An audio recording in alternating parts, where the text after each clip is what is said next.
E continuando a estudar, no capítulo 18, nós vemos sobre relações sexuais ilícitas. Lembrando que o povo de Israel precisava entender as relações entre as leis. Leis morais, leis cerimoniais e leis civis. E agora vai falar de relações sexuais ilícitas, né? No versículo 3, logo em seguida, Deus fala assim: não procedam como se procede no Egito, onde vocês moravam, nem como se procede na terra de Canaã. Então Deus está dando uma referência. Vocês já são um novo povo, vocês são um povo escolhido, são uma nação santa, povo de propriedade exclusiva de Deus. Então tomem cuidado, não vivam mais como vive o mundo. Isso é para nós, é atual. Você não pode ter um comportamento agora como se não tivesse um Deus. Viva pensando em quem você serve, tá? Então, Deus já deixa bem claro a posição dele acerca de santidade.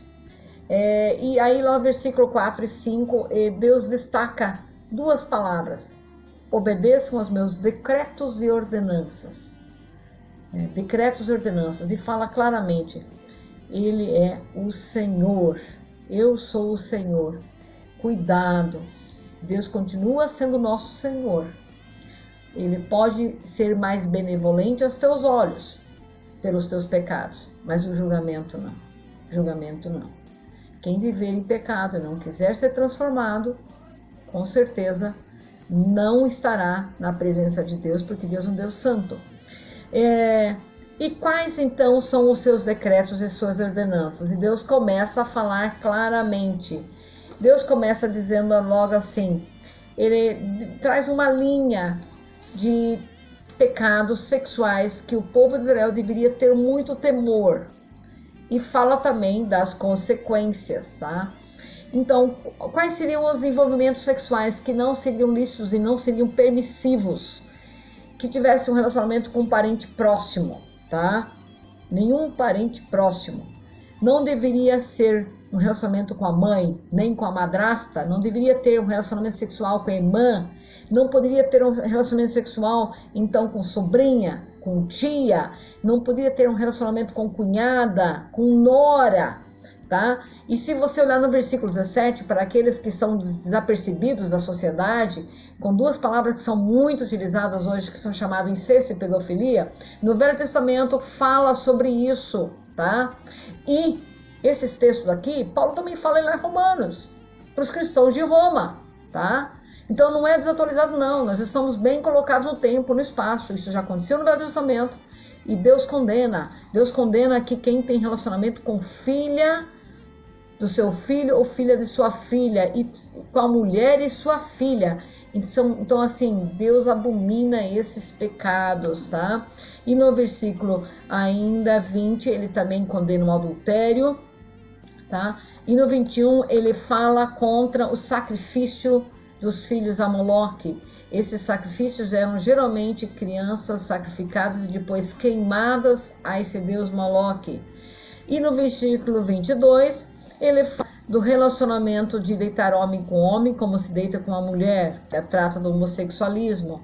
E depois no 23 ele fala aqui de não tem um relacionamento sexual com animal, tá? Nenhuma mulher deverá se deitar com animal, nem homem com animal. Bestialidade, né? Nós sabemos que isso é comum hoje em dia. E no versículo 23, no versículo 24 ao 30, nós vemos aqui Deus dizendo algumas coisas bem claras sobre como deveriam ser, então, o tratamento desses tipos de relacionamento.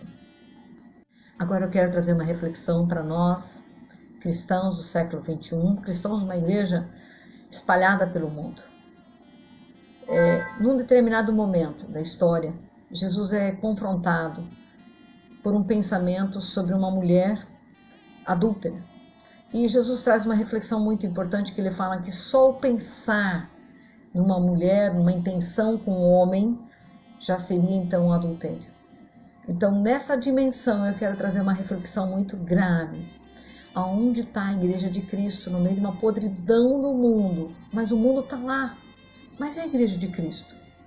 Eu sou igreja quando estou na frente do celular, eu sou igreja quando estou no trabalho, eu sou igreja quando estou no computador, eu continuo sendo igreja de Cristo, corpo de Cristo.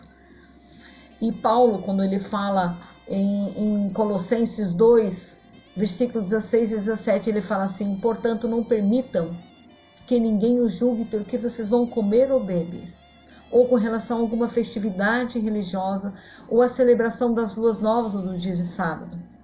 Por quê? Porque nós vimos que isso aqui o que nós usamos fazia parte de celebrações. Essas coisas são sombras do que haveria de vir. A realidade, porém, encontra-se em Cristo. Entretanto, quando se trata de pecado sexual, ela continua valendo a lei de Cristo sobre as nossas vidas. Então vamos agora ver o que Judas fala lá no capítulo 1, versículo 7. De modo semelhante a esse, Sodoma e Gomorra e as cidades em redor se entregaram à imoralidade e a relações sexuais antinaturais. Estando sob o castigo do fogo eterno, ela serve de exemplo.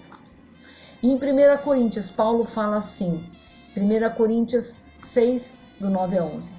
Vocês não sabem que os perversos não herdarão o reino de Deus? Não se deixe enganar. Nem imorais, olha só, imoral, nem idólatras, nem adúlteros, nem homossexuais passivos ou ativos. Você acha que está enganando Deus? Não está. Não adianta, porque ele sabe qual é a intenção do teu coração. E ele fala: nem ladrões, nem avarentos, nem alcoólatras, nem caluniadores, nem trapaceiros herdarão o reino de Deus. Assim foram alguns de vocês. Está falando para a igreja de Corinto. Mas vocês foram lavados, foram santificados, foram justificados no nome do Senhor Jesus Cristo e no Espírito do nosso Deus. Já não temos desculpa. Nós não temos aonde dizer que nós não conhecíamos. E para finalizar, eu quero falar aquilo que eu citei. Paulo falou à igreja de Roma. No capítulo 1, versículo 24 a 26, ele fala assim: por isso também Deus os entregou às concupiscências de seus corações, a imundície para desonrarem seus corpos entre si. Pois mudaram a verdade de Deus em mentira e honraram e serviram mais a criatura do que o Criador, que é bendito eternamente. Amém. Por isso Deus os abandonou a paixões infames, porque até as suas mulheres mudaram o uso natural ao contrário da natureza. Os pecados, eles não mudaram do passado para hoje. A oferta está aí. Mas eu te chamo a atenção. O Deus do Velho Testamento, Deus Santo, que exigia, é o mesmo Deus de hoje. Como é que você tem se relacionado com Deus que é santo? A santidade é para nós um espelho, a luz.